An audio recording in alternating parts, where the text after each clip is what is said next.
Amsbacher qui est là, qui représente les agriculteurs qui pour l'instant sont exonérés. Est-ce que vous, aujourd'hui, vous avez peur de cette nouvelle mouture qui arrive? Vous avez peur qu'un jour on vienne aussi vous demander une participation? Oui, écoutez, en entendant les discussions ici, j'ai bien compris qu'il y a encore un manque d'équité dans ces problèmes. Donc effectivement, les agriculteurs sont très inquiets.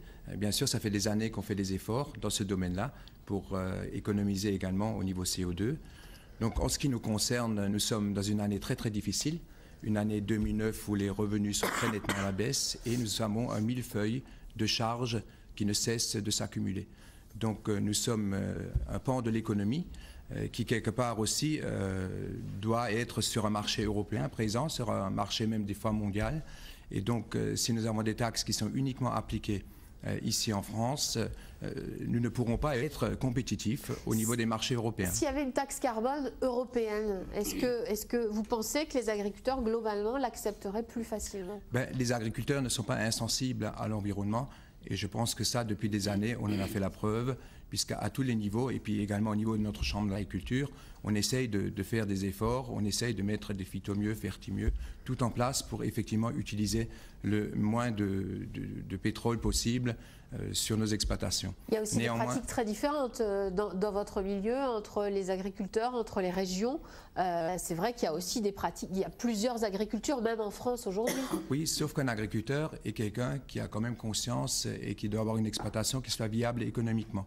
Et donc aujourd'hui, si vous voulez être viable économiquement, il faut qu'en matière de charges, vous fassiez le plus d'économies possible. Et donc à ce moment-là, bien sûr, tout ce que vous pouvez économiser en termes de pétrole ou même fertilisant ou même emballage, on le fait le nécessaire pour que ce soit de la sorte. Mais on est très inquiet si ce n'est une taxe uniquement française qui mettrait en distorsion de concurrence. Alors de toute façon, on ne sera pas exonéré complètement, ça c'est évident. Et après, il y a une grande partie de notre agriculture et nos filières qui ne seront pas exonérées du tout, puisqu'en termes d'organismes stockeurs qui sèchent nos céréales, qui les transportent, en termes de nos industriels en production laitière par exemple, en production de viande, c'est un pan de l'économie agricole qui n'est pas du tout exonéré. En tout cas, vous seriez prêt à participer au débat, à la discussion, à justement faire un effort si on vous invite à participer à ce débat? Écoutez, de toute façon, on a toujours participé à tous les débats. Après, il est évident qu'on ne peut pas avoir régulièrement et continuellement des distorsions de concurrence entre les pays. Sinon, et d'autant plus que le consommateur doit aussi être sensible à ça. Il ne s'agit pas seulement de défendre l'environnement à ces moments-là, mais aussi de défendre l'environnement lorsqu'on fait son acte d'achat. Lorsqu'on fait son acte d'achat, à ce moment-là, il faut acheter les produits régionaux, les produits français et pas seulement des produits européens ou mondiaux. Madame Keller, est-ce que finalement c'est possible de mener à bien une nouvelle taxe carbone sans tenir compte du contexte européen, que ce soit pour les agriculteurs, mais pas seulement? Alors il est clair qu'une taxe carbone européenne, ce serait beaucoup mieux. Il n'y aurait pas de distorsion que vous venez d'évoquer qui mettent en difficulté les entreprises ou les agriculteurs. Ceci dit, c'est un sujet fiscal, donc voilà, il nécessite l'unanimité à 27. Un seul État membre peut bloquer. Mais après Copenhague, on peut penser qu'il y a une pression politique forte pour en tout cas encadrer plus fortement encore ce que pourra être une taxe carbone et les faire converger. Mais je voudrais revenir sur un point, vous avez dit, vous avez évoqué les économies d'énergie, c'est important quand on change ses pratiques agricoles par exemple, c'est pas la taxe carbone qu'on économise, c'est le coût de l'énergie. Or l'énergie est à un coût aujourd'hui relativement bas historiquement. Le monde se développe, donc on va vers une tension des prix de l'énergie. La taxe carbone, c'est aussi anticiper cela, c'est limiter nos consommations, exercer moins de pression à la hausse sur ce prix de l'énergie et donc éviter de la subir demain.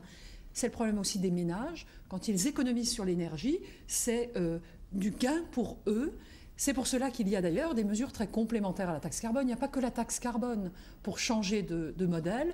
Il y a toutes les aides à l'isolation. Le grand emprunt va servir, notamment dans le domaine du logement social. Il y a un ensemble de mesures complémentaires qui vont dans le sens de l'adaptation. On va rester sur la taxe carbone si vous voulez bien. Madame Sanzoni, ce rejet par le Conseil constitutionnel, ça, il vous a surpris? Oui, il m'a surprise un petit peu, mais en même temps, au niveau, il y a le problème de l'équité, c'était pas légal, ça pouvait pas passer.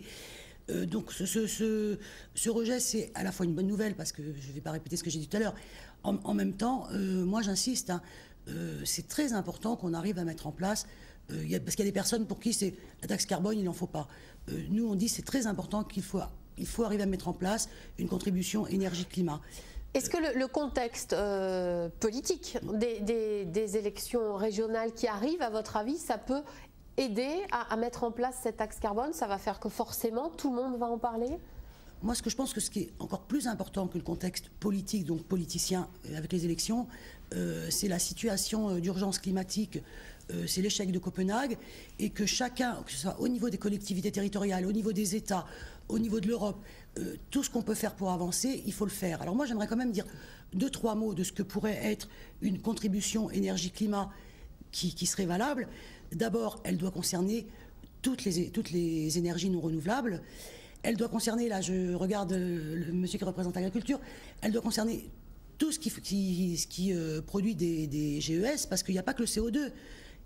Alors, parce que vous me disiez tout à l'heure que l'agriculture ne produit pas beaucoup de CO2, il y a des gaz à effet de serre qui sont produits par le méthane, par d'autres choses, et là l'agriculture intensive, elle est vraiment très concernée. Donc qui touche vraiment toutes les énergies. Au niveau de la redistribution, elle est claire notre proposition, elle pourrait être aménagée, hein, je l'ai dit d'une façon un petit peu en résumé. 50% de ce qu'on va touché par cette contribution doit être redistribué aux ménages en fonction des ressources, et les 50% restants, et là je reviens sur l'agriculture parce que c'est important, doivent être investis pour développer les énergies renouvelables, pour développer tout ce qui est économie d'énergie par l'isolation des bâtiments, pour développer le transport en commun, doit être aussi mise à disposition des petites entreprises, des moyennes entreprises qui sont touchées aussi par cette contribution, des agriculteurs qui veulent changer de façon de travailler. Pour moi, voilà les bases d'une contribution énergie-climat qui serait quelque chose de juste et qui pourrait être efficace pour le climat.